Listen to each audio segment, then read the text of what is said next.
So this video is going to look at the relationship of volume of cones and pyramids with cylinders and square-based pyramids. So we're going to start with a square-based pyramid compared to, in this case, a cube or a rectangular prism.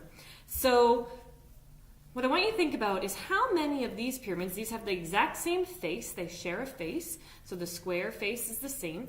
How many of these pyramids do you think would fit inside that rectangular prism, in this case, inside the cube?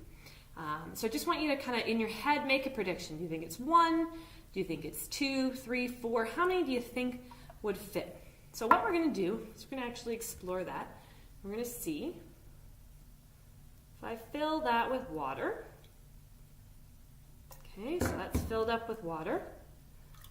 That's 1. That's what it looks like with 1.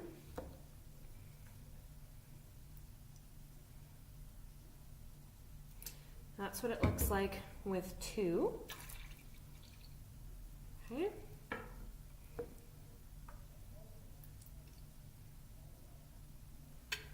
And there is 3.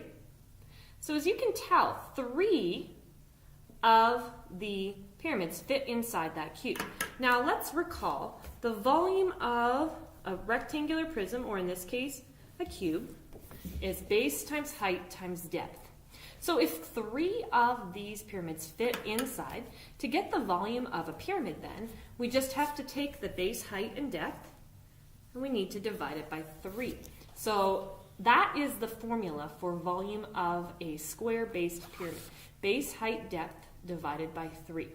Now let's explore what a cylinder and a cone have in common.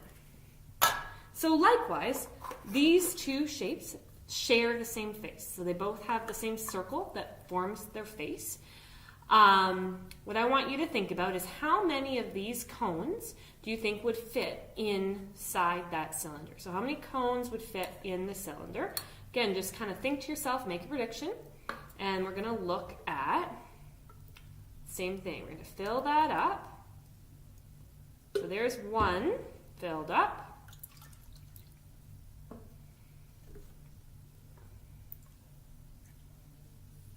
There's 2.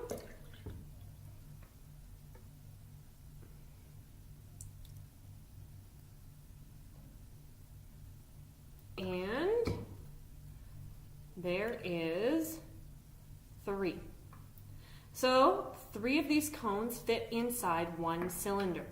So again, if we had to come up with a formula for volume of a cone, we know that volume of a cylinder is pi times r squared times height. So that there is the volume of a cylinder. And if 3 cones fit in that cylinder, to get the volume of a cone, that would just be pi times r squared times height divided by 3. So that's how you get the volume of your square-based pyramid and of your cone.